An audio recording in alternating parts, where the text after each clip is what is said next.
não estava ligado. Cortou a mensagem. Aí parou.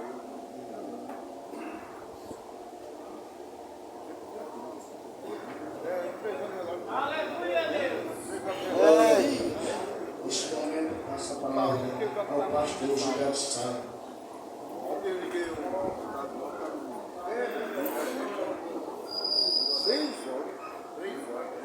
Graça e paz mais uma vez aos amados irmãos. Amém!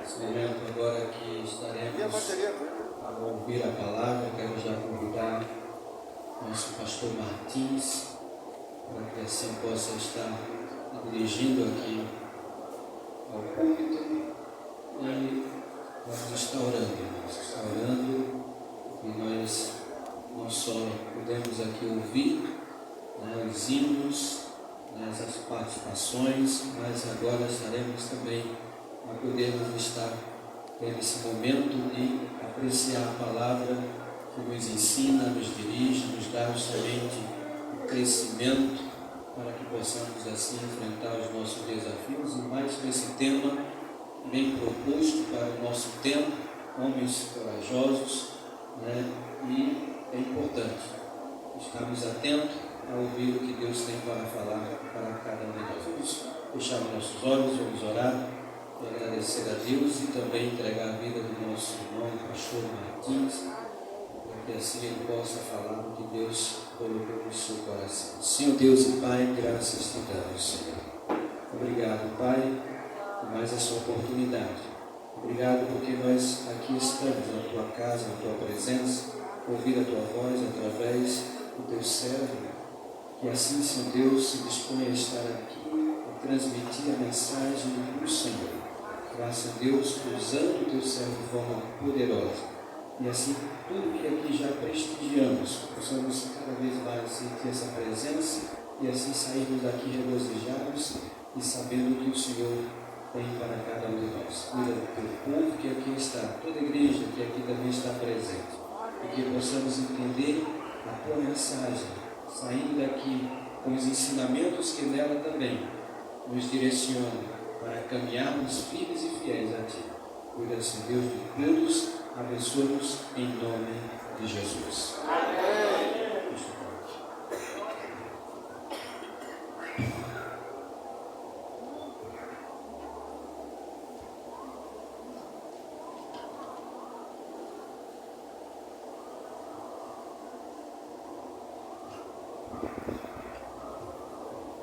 Boa noite, amada igreja, graças e paz. Amém. Os canários aí cantando uma bênção. Se a gente pudesse já ir para casa, estava satisfeito, com os cantos, com os louvores. Fazia tempo que eu tinha escutado essa de Ivonaldo Albuquerque, era antiga, anos 2000 e pouco por aí. Muito bonito, os louvores lindos do cantor cristão. E louvo a Deus pela vida deste grupo da sociedade missionária de homens batistas dessa igreja.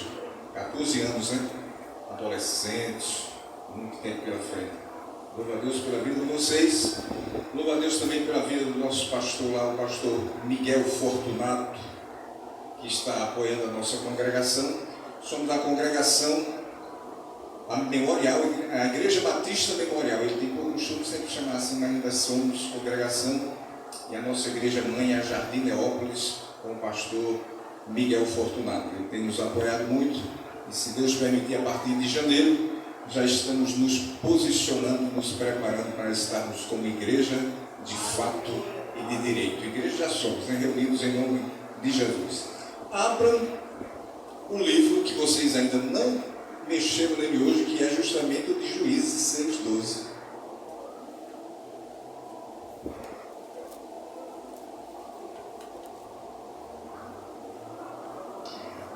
Que diz o seguinte: então o anjo do Senhor apareceu a Gideão e lhe disse: o Senhor está com você, poderoso guerreiro, ou homem valente, como tem em algumas outras traduções. Vamos orar mais uma vez. Senhor Deus, muito obrigado, Senhor, por estarmos aqui na tua casa, da tua casa de oração, e ter escutado tantos louvores para a honra e glória do teu nome. Obrigado por cada igreja aqui representada apresentada, por aquilo que foi cantado para o Senhor, e nós queremos agradecer imensamente por esse privilégio de adorá-lo, de estar junto com o Senhor.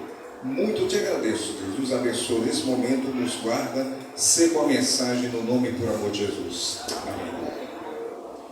Irmãos, a gente vai falar sobre o tema corajosos. E para se ter coragem, precisa ter dificuldade. E muitas vezes algo que está em volta da nossa vida, ou ameaça a nossa vida. É preciso ter coragem para enfrentar, para ir à frente.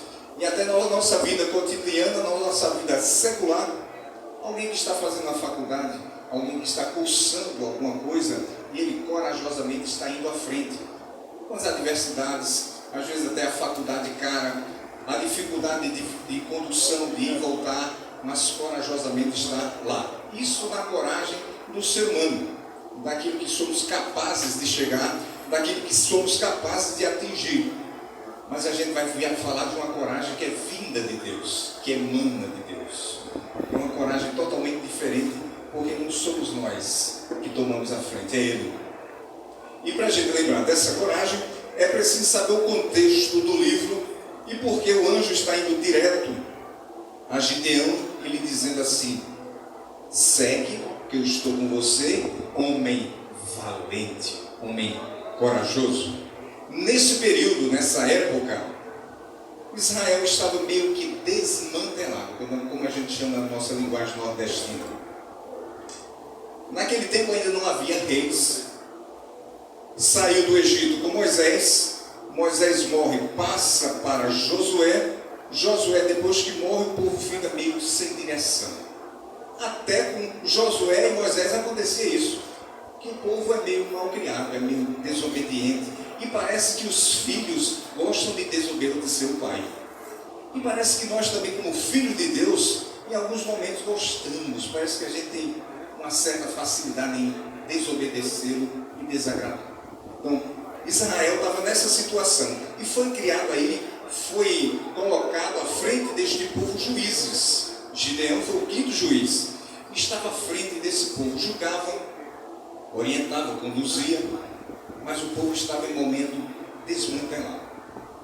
E a gente vai ver em momentos aqui que Deus chega a deixar o próprio povo 7 anos na mão dos midianitas, dos amalequitas e de outros povos que se juntavam. O que é que acontecia ali?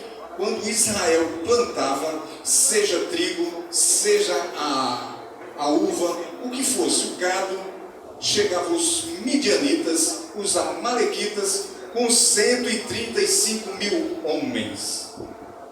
Parecia que era nuvem de gafanhoto. E o povo se assustava, porque o exército de Gideão tinha apenas 32 mil homens para 135 mil. Aleluia, Jesus! Uma diferença aí de 103 mil, somente, a mais do que aquele povo ali de Deus. E Deus está começando a provar este povo. Como bem sabemos, nenhuma vitória se consegue sem lutas e provações. De Gênesis a Apocalipse, isso era natural na vida de cada personagem bíblico, não sendo diferente agora com Gideão. E por que o povo de Deus estava sendo provado? Primeiro, que lá em Tiago, capítulo 1, versículo 13, diz que você sendo provado ou tentado, provado ou não tentado, nunca diga de Deus sou tentado, porque Deus não pode ser tentado e não tentar ninguém. Há uma diferença muito grande entre provação e tentação. Provação é de Deus, tentação é maligna, é em busca daquilo que desagrada a Deus, daquilo que o afronta, daquilo que diverge da palavra de Deus. E quando você recebe a provação, é necessário que você saiba entender, ou que procure entender, que nenhuma provação é para a queda do homem, mas sim para reformar, reedificar, colocá-lo de pé. Aleluia! Entenda o que Deus está fazendo na vida dele, o que Deus está trabalhando na vida dele. Porque a gente nota que quando tudo está bem, às vezes a gente esquece até de agradecer, porque está bom demais, está muito tranquilo. Nós estamos lá no nosso momento de tranquilidade, e fica tudo muito leve, tudo muito fácil. Mas Deus precisa saber como é que está a nossa fé. E nesse momento ele começa a provar o povo de Israel. E começa a dar-lhe provação. E a gente vai ver algumas características aqui na vida desse povo e principalmente na vida de Gideão. Primeiro que provação tem seu propósito.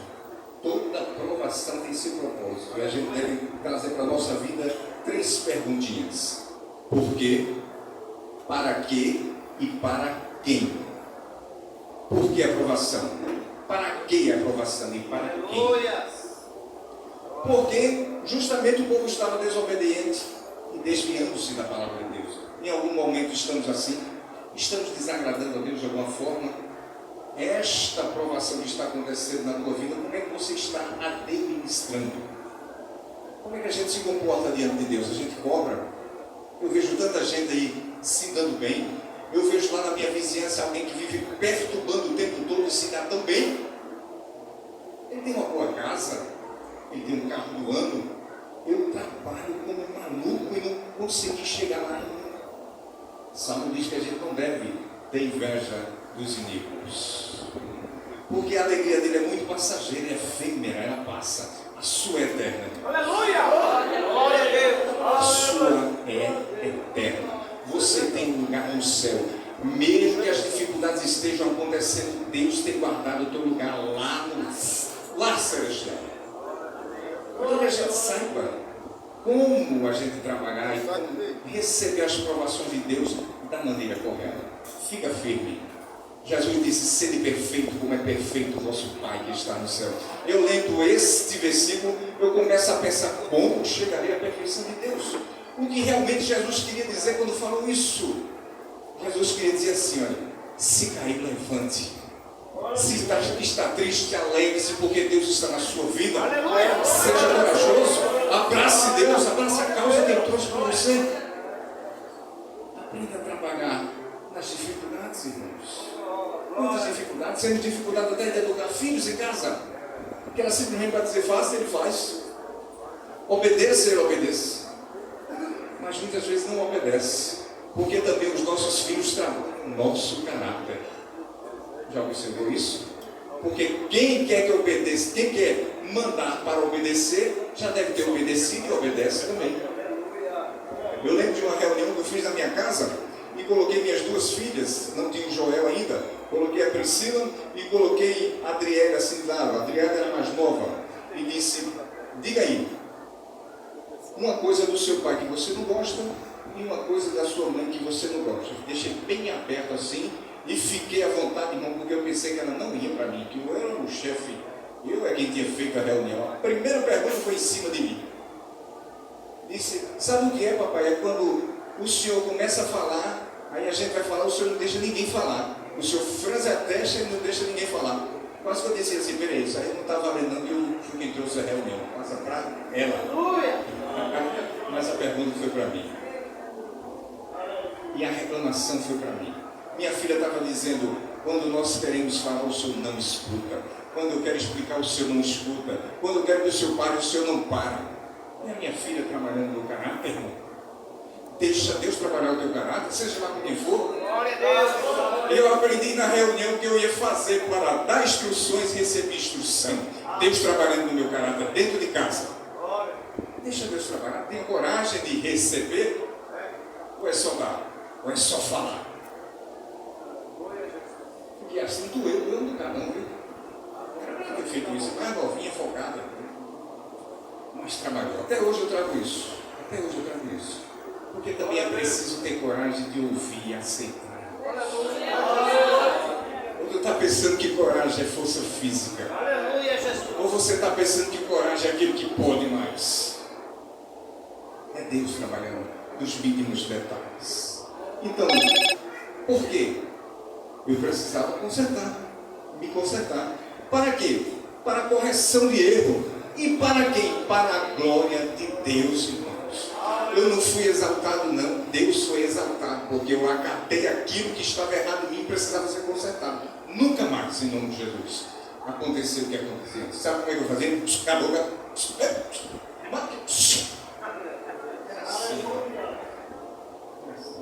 Mas aí eu queria... Encerrou. Você sabe, encerrou. Sabe quem encerrou? Acho que você não sabe quem encerrou, né? Assim. Eu era o dono que mandava, que fazia tudo. Né? Esse era o cara que mandava. Não, Deus. Nós somos meros administradores da nossa casa. Quem manda na nossa casa é Deus. Quem tem que cuidar da nossa casa é Deus. Afasta, deixa Ele cuidar da tua casa. É por isso que as provações elas chegam por objetivo, ela tem propósito de mudança, de fazer com que o homem olhe para Deus e diga: eu sou pequeno demais. Eu preciso do Senhor. Me ajuda naquilo que eu não consigo fazer. É soberano, Deus, aleluia. Então, assim como eu estou falando de mim, Israel precisava de conselhos. Israel estava idólatra. Israel estava desobediente. Israel adorava outros deuses. Israel estava distanciando de Deus. Israel passou 400 anos lá com os egípcios na mão de Faraó, porque também estava se acostumando com as coisas faraônicas. Muitas vezes se misturava. E Deus coloca ali o povo na mão de Faraó durante 400 anos. Depois chega aquele rei. Enquanto estava com o Faraó, José estava beleza. Veio outro Faraó, que o Faraó é um título, não é um nome. Veio outro Faraó e colocou tudo ao contrário. Depois que José morreu e os irmãos de José morreram, Israel passou a ser perseguido e passou a ser realmente escravo, o que antes era apenas moradores. E Deus começa a trabalhar o caráter de Israel. Sabe por quê? Porque Israel estava altivo, só olhando para ele. E começa agora a olhar para cima e pedir a clemência do Senhor sobre a vida dele. Porque muitas vezes é dentro da provação e da dificuldade que conseguimos olhar para o céu. Muitas vezes estamos só olhando para frente, ou muitas vezes só olhamos no espelho, porque a gente vê a nossa própria imagem. E é preciso saber o quanto somos pequenos e precisamos de Deus. Então, o que é coragem? O que é ser corajoso? O verdadeiro corajoso anda na contramão do pecado. Ele avança em direção a Deus, mostrando que a coragem não está nele, mas naquele em quem ele crê. Você vai ver. Você vai ver. Para a multidão, agora vamos aprender 4. Na história de Gideão, teremos 4 lições importantes para uma vida de coragem. 4 lições importantes para uma vida de coragem. Vamos lá? Por quê? A primeira é: para a multidão dos infiéis, Deus envia alguém para alertá-lo, mas para o seu servo fiel, ele se apresenta com intimidade. Veja o que acontece com Gideão. Nos versículos 7 a 10 do capítulo 6 diz assim: quando os israelitas clamavam ao Senhor por causa de Midian, ele lhes enviou um profeta que disse: assim diz o Senhor, o Deus de Israel: tirei vocês do Egito, da terra da escravidão. Eu os livrei do poder do Egito e das mãos de todos os seus opressores, expulsei-os e dei a vocês a terra deles. E também disse a vocês: eu sou o Senhor, seu Deus. Não adorem os deuses dos amorreus, em cuja terra vivem, mas vocês não me deram ouvidos. Isso aqui Deus manda para o povo um profeta, alguém. Só que com Gideão ele conversa de forma íntima. Veja o que aqui diz aí nos versículos 11 e 12. Agora com Gideão é diferente. Para o povo ele mandou um mensageiro, mandou um homem, mandou um profeta. Mas veja como é que ele chega para Gideão. Quando os israelitas, melhor dizendo, o 11: então o anjo do Senhor veio e sentou-se sobre a grande árvore de Ofra, que pertencia ao Biasrita Joás, que é o pai de Gideão. Gideão, filho de Joás, estava malhando trigo no tanque de prensar uvas para escondê-los dos midianitas. Então o anjo do Senhor apareceu a Gideão e disse: o Senhor está com você, poderoso guerreiro, o homem valente. Na multidão de pecado, de infiéis, Deus manda lá, avisa lá, profeta, avisa lá que eles precisam consertar. Eles precisam olhar para mim, eles precisam temer a mim, eles precisam se endireitar no caminho que é o meu caminho. Mas só que com Gideão é diferente.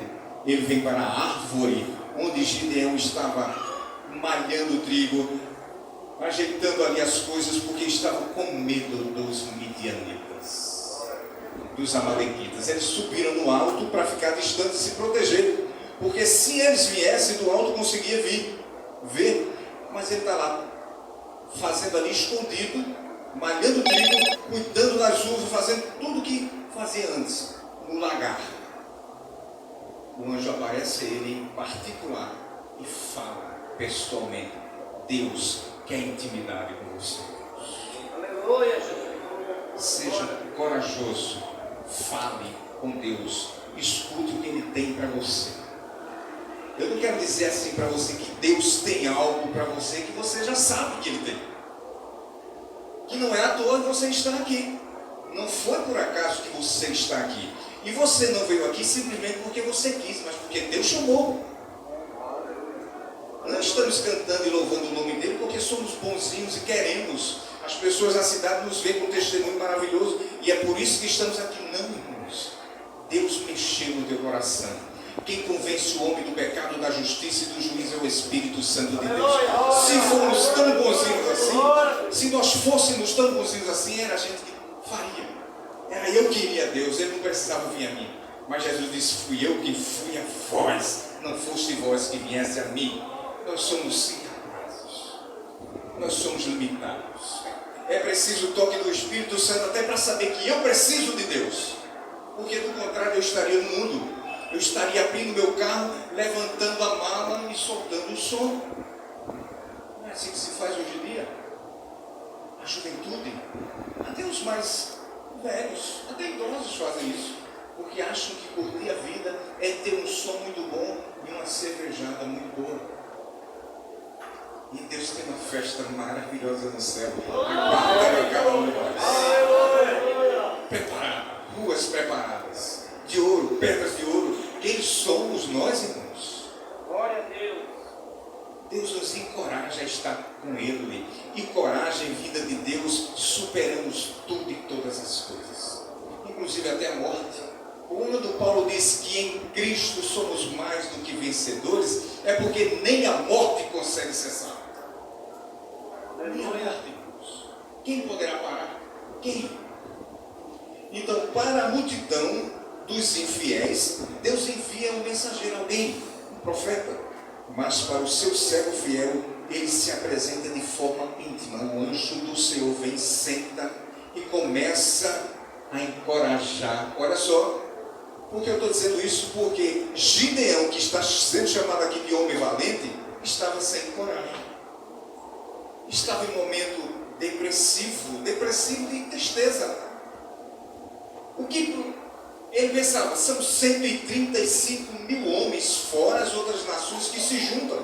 Quando entrava lá, no território dos israelitas, levavam todo o pasto, levava todas as frutas, levava todo o trigo, inclusive nem os animais deixavam vivos. Ficava Israel sem nada. E começa Gideão a pensar agora: por quê? Deus, que é o nosso Deus, Senhor dos senhores, está sobre Israel e permite que isso tudo aconteça. Já parou para pensar em alguma dificuldade em você, na sua família? Por que doenças? Por que tantas dificuldades? Por que busco tanto uma porta de emprego e só encontro portas fechadas? Morreu um ente querido agora há pouco. Por quê? Era da minha família, era crente. Irmãos, deixa eu lhe dizer uma coisa: todos nós um dia iremos. O importante é saber para onde iremos. Que ela vem. Como você está? Como está a sua intimidade com Deus? Como está o teu encorajamento de falar para Ele quando você está fraco? Quando está o teu encorajamento? Como é que ele está? De falar para Ele quando a tua fé está fria, quando você nem orando está mais.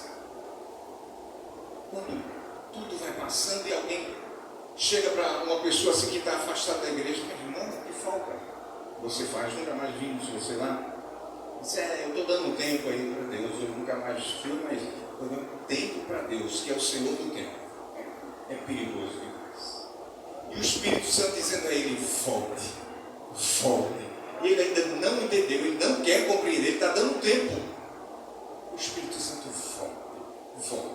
Mas se é de Deus, volta. Machucado, abatido, de alguma forma, vai voltar. O importante é que volte para